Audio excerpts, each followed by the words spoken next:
How to make this super easy cardboard vending machine. First, get a cardboard box and cut off the top pieces.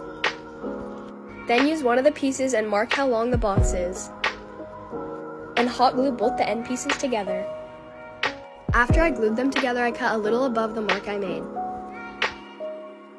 Then I cut out a circle in the middle.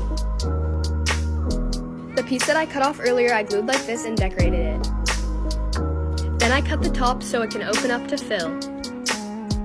Then I cut a hole for the push button. Then I cut out these holes. Next, I got a sponge and cut off the soft part. Then I folded it a few times and glued it to the back of the push button. Next, I put something to catch the coins and a ramp, and then a wall so that the prize can't roll back. The inside should look like this.